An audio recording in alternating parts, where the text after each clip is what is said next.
Ngayong araw guys ay gagawa ko ng saranggola. So ni-request ito ni Red Bear Baltasar. Sabi niya, idol, paggawa naman ako ng dibuhan, regalo mo sa akin.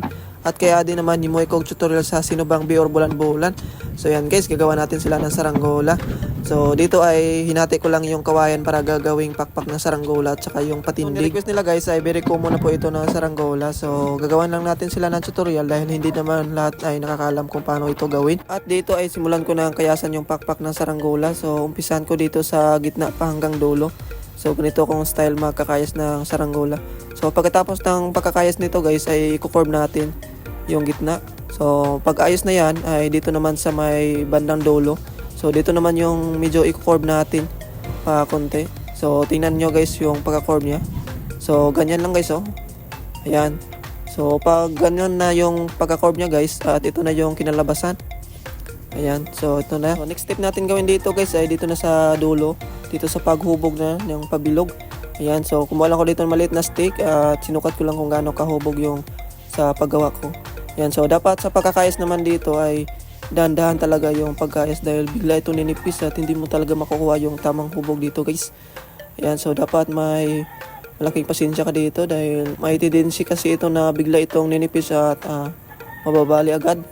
At ayan, so dinadahan-dahan ko lang dito guys.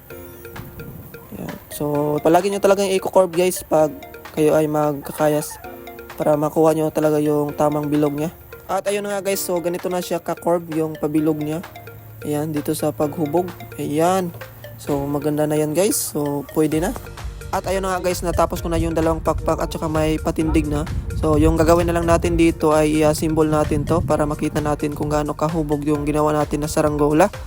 So, ayan, tinalian ko lang dito sa taas muna. Pagkatapos natin matalian sa taas ay dinangkal ko lang ng dalawa at saka konti. Ayan, yung kanyang kalaki, yung pagitan nilang dalawa guys. Yan, pagkatapos ay tinalian ko na dito sa baba.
Yan guys, one click lang guys.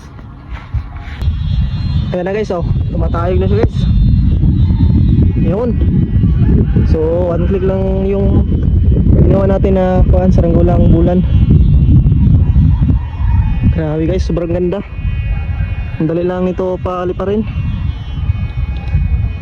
So sa nag-request nito, so ito na yung request mo loads. Yan na.